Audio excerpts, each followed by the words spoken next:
பிரீத்தி தான் உனக்கும் நம்ம குடும்பத்துக்கும் பெர்ஃபெக்ட்டான பொண்ணு. இந்த கல்யாணம் முடிஞ்சா உன் லைஃபே டோட்டலா மாறிடும்டா. உங்க அப்பா மாதிரி நன்றி கடனுக்காக படிக்காத ஒரு பொண்ண உனக்கு கட்டி வச்சா உன் லைஃப் என்ன ஆகும்? ஹ, அவகிட்ட நீ என்ன பேசுவ? முதல்ல நீ பேசுறது தான் அவளுக்கு புரியுமா? நீ என்ன திங்க் பண்றன்னு அவளால புரிஞ்சுக்க முடியுமா?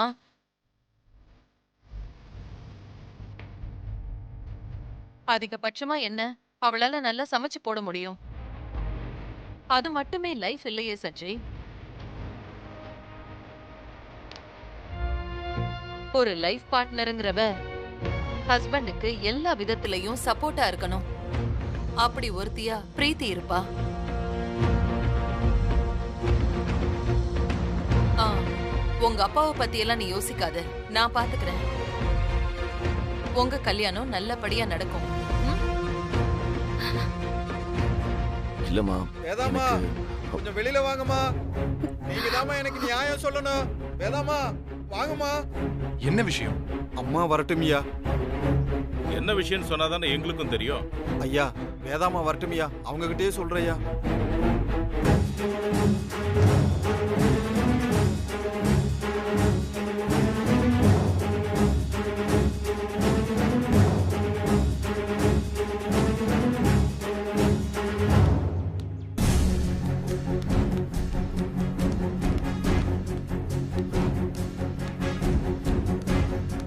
என்ன பிரச்சனை? இவன் என் புள்ள உங்க வீட்டுல தாம்மா வேலை செய்யறான். இந்த பொண்ணு எங்க ஊர் தான், சொந்தக்கார புள்ள. அதுவும் இங்கதாம்மா வேலை செய்யுது. ஆனா இந்த விஷயம் எனக்கு இப்பதாம்மா தெரியும். அதனால என்ன பிரச்சனை? எங்க ரெண்டு குடும்பத்துக்கும் பல வருஷ பகமா. இந்த புள்ள இவங்க அப்பனுக்காக என்னை நடு ரோட்ல வச்சு அசிங்கப்படுத்தி இருக்குமா.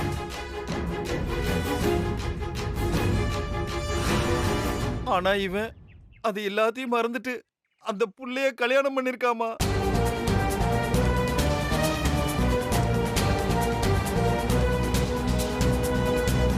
ஆறு மாசமா ரெண்டு பேரும் செஞ்ச கல்யாணத்தை மறைச்சிட்டாங்கம்மா. இந்த வீட்டுல ஒன்னா வாழ்ந்திருக்காங்க.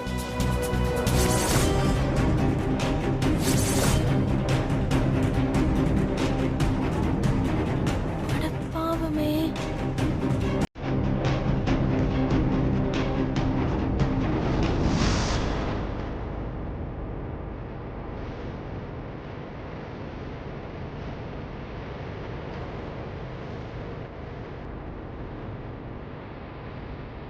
என் பையனுக்கு ஏன் சொல்லுதான் வேதம். நான் ஒரு வார்த்தை சொன்னா உசுர கூட விட்டுடுவான்னு சொல்லி எல்லார்கிட்டயும் நான் பெருமையா சொல்லுவேன். ஆனா அவன் எனக்கே தெரியாம ஒருத்திக்கு தாலி கட்டி என் வீட்லயே ரகசியமா அவ கூட வாழ்ந்துகிட்டு இருந்திருக்கான். என் பையன் தப்பு பண்ணிட்டான்னு அந்த கடவுளை வந்து சொன்னாலும் நம்பாதவனா. அந்த அளவுக்கு நான் உன் மேல நம்பிக்கை வச்சிருந்தேன். ஒரே நிமிஷத்துல அந்த நம்பிக்கையை நீ அழிச்சிட்டல்ல. அம்மா, உங்களை கஷ்டப்படுத்தணும்னு நான் எதையும் செய்யலம்மா. வித்யா நல்ல பொண்ணு. அப்போ உங்க மேலையும் இந்த குடும்பத்து மேலையும் உசுரையே வச்சிருக்கா. அம்மா, அவ இந்த குடும்பத்துக்கு நல்ல மருமகள் இருப்பா. உங்களை ஏத்துக்கணுமா? இல்ல,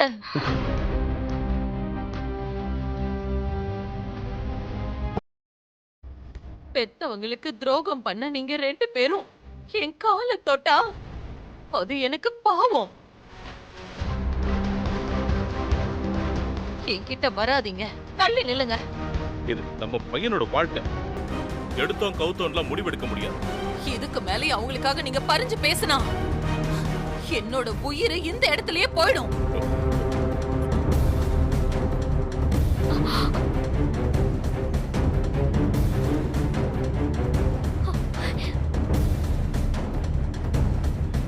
அம்மா அப்படிலாம் சொல்லாதீங்கம்மா. நேருக்கு நேரா கத்தி எடுத்து குத்துற எதிரிய கூட நான் மன்னிச்சிருவேண்டா. ஆனா நம்ப வச்சு முதுகுல குத்துற உன்ன மாதிரி ஒரு துரோகிய நான் எப்பவுமே மன்னிக்கவே மாட்டேன். வேதா, அவன் உன் பையன், அவனை போய் துரோகின்னு சொல்றியே. இந்த காலத்து பசங்க லவ் பண்ணி கல்யாணம் பண்ணிக்கிறதெல்லாம் சாதாரண ஒரு விஷயம்தான். இதுக்கு போய் நீ இவ்ளோ இமோஷன் ஆகலாமா? நீ கூட அவன் செஞ்ச தப்ப நியாயப்படுத்துறியாக்கா? ஐயோ, நான் நியாயப்படுத்தல வேதா. அவன் செஞ்சது தப்புதான். அதுக்காக அவன் உன் புள்ளையே இல்லைன்னு ஆயிடுமா? இல்ல இல்ல,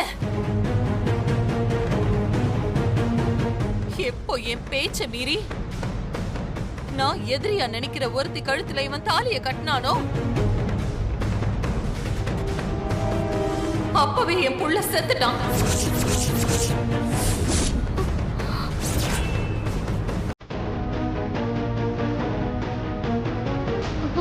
இங்க நிக்கிறது யாரோ?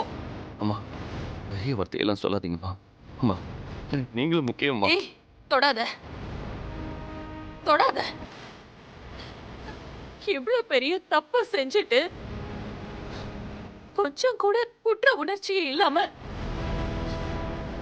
உன்னால எப்படிடா இந்த வீட்டுல வாழ முடிஞ்சது? நீ என் வயிற்றுலதான் பிறந்தியான்னு சந்தேகமா இருக்குடா. அம்மா என்னை இன்னொரு தடவை அம்மான்னு சொல்லாத. உன்னை பொறுத்த வரைக்கும் உங்க அம்மா செத்துட்டா. என்ன பொறுத்த வரைக்கும் என் பையன் செத்துட்டான். நம்ம ரெண்டு பேருக்கும் இனிமே எந்த பந்தமும் இல்ல. எல்லா தப்புக்கும் காரணம் நான் தான் அவன் வாழ்க்கையில குறுக்க வந்து என்னால நீங்க ரெண்டு பேரும் பிரிய வேண்டாம். நான் இப்பவே சஞ்சய் வாழ்க்கைய விட்டு போயிடுறேன். அவனுக்கு நீங்க வேற ஒரு கல்யாணம் பண்ணுவீங்க. அவனை ஒதுக்கி மட்டும் வைக்காதீங்க. என்னடி ஆ? நடிக்கிறியா? எந்த தப்புமே செய்யாத எனக்கு கொலகாரி பட்டம் கொடுத்தா உங்க அப்பன். நீயும் என்ன அவமானப்படுத்திருக்க. லைஃப் லாங் முகத்தையே பார்க்க கூடாதுன்னு நான் நினைச்சிட்டு இருந்தேன். ஆனா நீ என் பையனை கல்யாணம் பண்ணி இத்தனை நாளா என் வீட்லயே இருந்து என்னையே நீ ஏமாத்திருக்க. பொண்ண மாதிரி ஒரு கேவலமான பொண்ண என் லைஃப்லயே நான் பார்த்ததில்ல. என் கண்ணு முன்னாடியே நிக்காத, இங்க இருந்து போயிடு. அம்மா ப்ளீஸ்மா, நான் சொல்றதை கேளுங்க. வித்யா தப்பான பொண்ணு இல்லம்மா. ஏதோ ஒரு கோவத்துல உங்ககிட்ட ஒரு தடவை போன்ல தப்பா பேசிட்டா. பொண்டாட்டி இருந்த சோகத்துல இவ அப்பா உங்களை தப்பா புரிஞ்சுக்கிட்டாரு. அதுக்காக எத்தனை வருஷமா நீங்க அந்த குடும்பத்தை வெறுக்கிறது சரியா? மாணிக்கம் குடும்பத்தை பத்தி பேசினா என்ன விட அதிகமா கோவப்படுற நீயே இப்படி பேசுறனா? அவ உன்னை எந்த அளவுக்கு இன்ஃப்ளூயன்ஸ் பண்ணிருப்பா? விஷம்டா, அவ்வளவு விஷம். அவ பேச்ச கேட்டு என்னையே எதிர்த்து நிக்கிற அளவுக்கு நீ வந்துட்டல. அம்மா கொஞ்சம் யோசிச்சு. இவனுக்கு ஃபேவரா யாரு பேசினாலும் அவங்களும் இந்த வீட்டை விட்டு போயிடலாம். அம்மா இந்த கல்யாணமே ஒரு ஆக்சிடென்ட்மா. நாங்க விரும்பி பண்ணிக்கல. ஓ அப்படியா? அப்போ அவ கழுத்துல இருக்கிற தாலியை கழட்டி அவ கையில கொடுத்துட்டு அவளை இந்த இடத்துலயே தலை முழுகிட்டு வீட்டுக்குள்ள வா.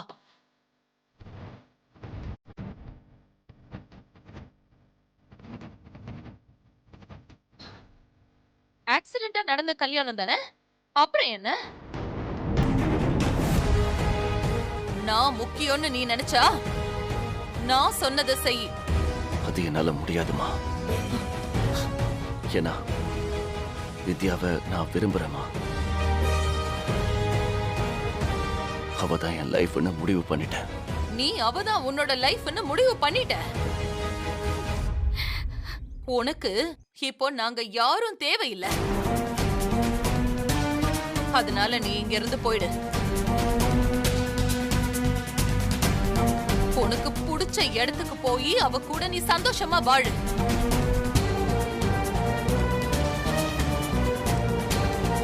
பொண்ணு பெத்து வளர்த்து உனக்காகவே வாழ்ந்த உங்க அம்மாவுக்கு நீ ஒரு பெரிய கைமாறு செஞ்சிட்ட. பொண்ணு பெத்த என்னோட வயிறு குழந்து போச்சுடா.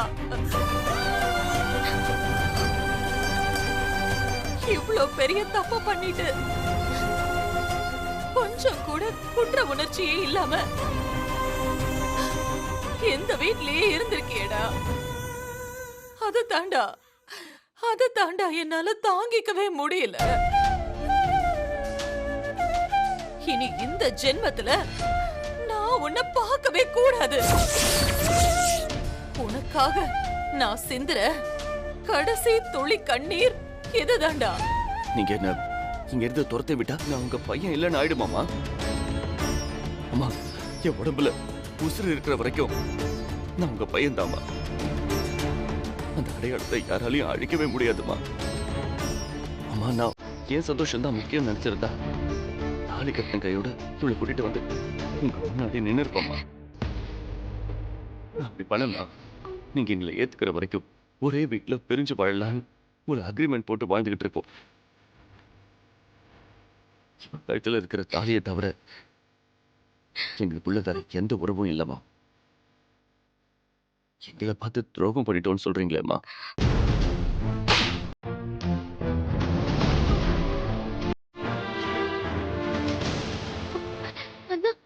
நிறுத்துடா. இப்படி எல்லாம் பேசுனா நீ தியாகி ஆயிடுவியா? எப்போ நீ என்ன மறந்துட்டு இவ கழுத்துல தாலி கட்டினியோ அப்பவே நீ செத்துட்டடா. இனி உன்னத்தால முழுகிறது மட்டும்தான் பாக்கி. அம்மா, அம்மா வேதா, அம்மா அம்மா, என்ன பண்ற? ஏய் வேதா, அவசரப்படாத வேதா, சொன்ன கேளு. வேண்டாம்மா. என்ன தடுத்தீங்கன்னா உங்களையும் சேர்த்து நான் தலை முழுகிடுவேன்.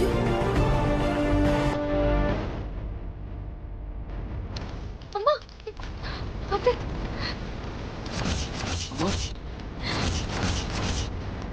இந்த வேதா ஏன் இப்படி பண்ற? அம்மா என்னம்மா பண்றீங்க?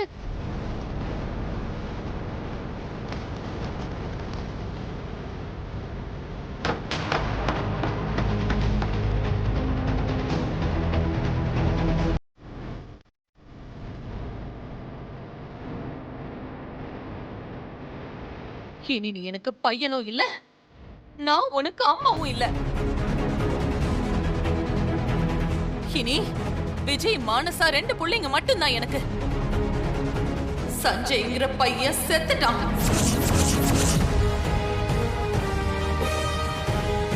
பெத்தவங்களுக்கு துரோகம் பண்ணிட்டு நீங்க மட்டும் நல்லா வாழ்ந்துடலான்னு கனவுல கூட நினைச்சிடாதீங்க.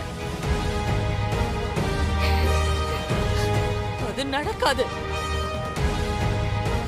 எங்களோட பாவம் உங்களை சும்மா விடாது. என்னைக்காவது ஒரு நாள் இதுக்காக நீ வருத்தப்படுவ.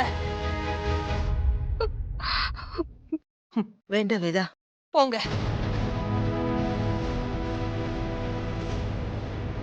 வெளியில போங்க.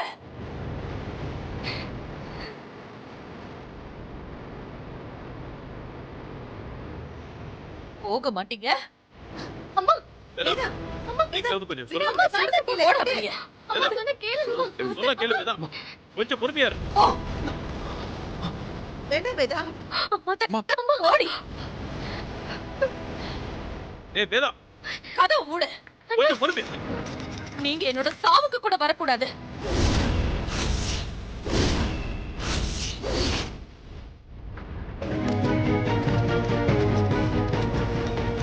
அம்மா, இவனை நான் தலை முழுகிறேன்மா.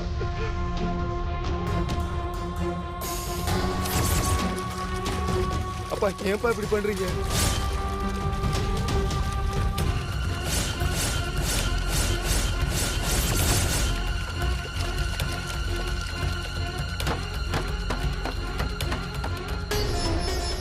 அப்பா நீ செத்து போயிட்டடா. நீ என் பிள்ளையா இல்லடா. என்னைய கலங்க விட்டுட்டியடா. ஐயா அழாதீங்க. உங்களுக்கு துரோகம் பண்ணிட்டு அவங்களே எந்த குற்ற உணர்ச்சி இல்லாம நிக்கும் போது நீங்க எதுக்காக அழணும்? உங்க இடத்துல நான் இருந்திருந்தாலும் இதத்தான் செஞ்சிருப்பேன். கவலைப்படாதீங்க. உங்களுக்கு என்ன உதவி வேணும்னாலும் நான் உங்களுக்கு பண்றேன். நீங்களாவது சொல்லுங்கம்மா, எங்களை அவங்க கூட சேர்த்து வைங்கம்மா. அந்த தப்ப மட்டும் நான் செய்யவே மாட்டேன். இனி நீங்க வேற அவங்க வேற. உங்களுக்கு உங்க வாழ்க்கை தானே முக்கியம். அத போய் வாழ ஆரம்பிங்க. வாட்ச்மேன் மேடம், இவங்களை இழுத்துட்டு போய் வெளியில தள்ளி கதவை மூடுங்க. தம்பி வாப்பா, வெளில வாப்பா. என்னை வா. மன்னிச்சிருங்கப்பா. இல்லப்பா, சொன்னதை வாமா, நீ கேளுப்பா. வாமா. வாங்க, என் பிள்ளை இல்ல. வெளியே போங்க. ஐயோ, அப்பா.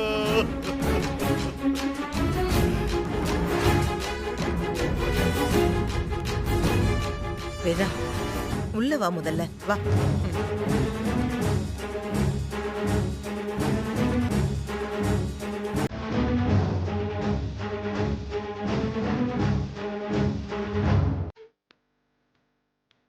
வேதா இந்த தண்ணி குடி.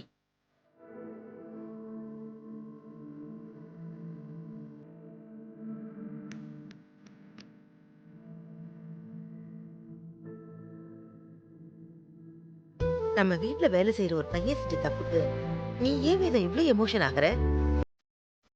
இல்லக்கா, பெத்தவங்களை ஏமாத்துற பசங்களை பார்த்தா என்னால கோவத்தை கண்ட்ரோல் பண்ண முடியல. இவ்ளோ வருஷம் பெத்து வளர்த்து ஆளாக்குனவங்கள ஒரு செகண்ட்ல எப்படிக்கா தூக்கி வீச முடியுது? அத மட்டும்தான் என்னால புரிஞ்சுக்கவே முடியல. யார் எப்படி இருந்தா என்ன, உன் பசங்க உன் பேச்சை மீறி எதுவும் செய்ய மாட்டாங்க. அதான்க்கா லைஃப்ல எனக்கு கிடைச்ச மிகப்பெரிய கிஃப்ட்.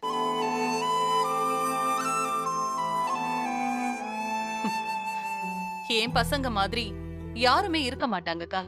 பசங்களோட சந்தோஷம் தான் முக்கியம்னு நினைக்கிற பேரண்ட்ஸுக்கு அவங்க விருப்பப்பட்ட வாழ்க்கையை தேர்ந்தெடுக்கிறது ஒன்றும் பெரிய துரோகமா தெரியாது. பசங்களுக்கு எது சந்தோஷத்தை கொடுக்கும்னு பார்த்து பார்த்து செய்யற பேரண்ட்ஸ்க்கு அவங்கள மீறி பசங்க ஒரு முடிவெடுத்தா அது துரோகம்தான்.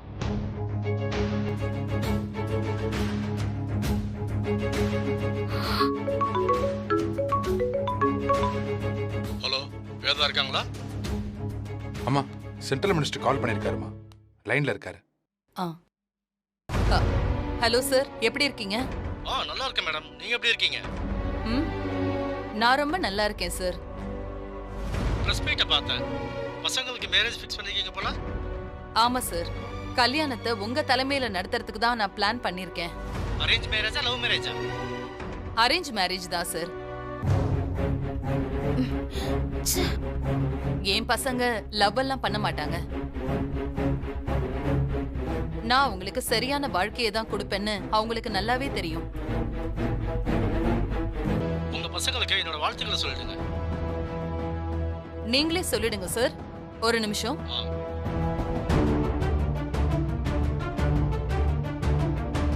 இந்த சஞ்சய் மினிஸ்டர் பேசுறாரு.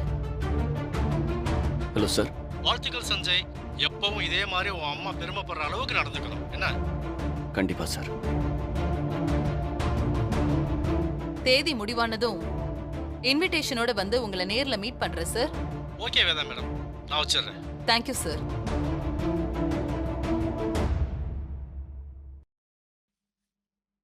I love you Sanjay.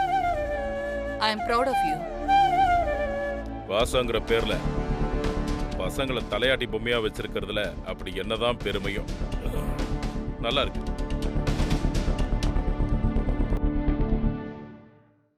என்கிட்ட ஏதோ பேசணும்னு சொன்னியே, என்ன விஷயம் சஞ்சய்? நீ என்ன சொல்ல போறன்னு எனக்கு தெரியும் சஞ்சய். கல்யாணத்துக்கு அப்புறமாவது உன் பிசினஸ கண்டினியூ பண்ணலாமான்னு கேட்க போற, ரைட்? அத பத்தி நீ ஒன்னும் கவலைப்பட வேண்டாம் சஞ்சய். நான் பிரீத்தியோட அப்பா கிட்ட பேசிட்டேன். அவரே ஃபுல்லா அந்த ப்ராஜெக்ட்டுக்கு இன்வெஸ்ட் பண்றதா சொல்லியிருக்காரு. இனிமே நீ புதுசா எந்த இன்வெஸ்டரையும் தேட வேண்டாம். பழைய இன்வெஸ்டர்ஸ்க்கும் நீ பணத்தை செட்டில் பண்ணிடலாம். உன்னோட பிசினஸ்ல ஒன் ஆஃப் த பார்ட்னரா, உன்னோட ஃபியூச்சர் லைஃப் பார்ட்னரா பிரீத்தி இருப்பா. லைஃப்லயும் பிசினஸ்லயும் உனக்கு சப்போர்ட்டிவா இருக்கிற ஒரு பொண்ணை பாப்பேன்னு சொன்னேன். அந்த வாக்கை நான் காப்பாத்திட்டேன்.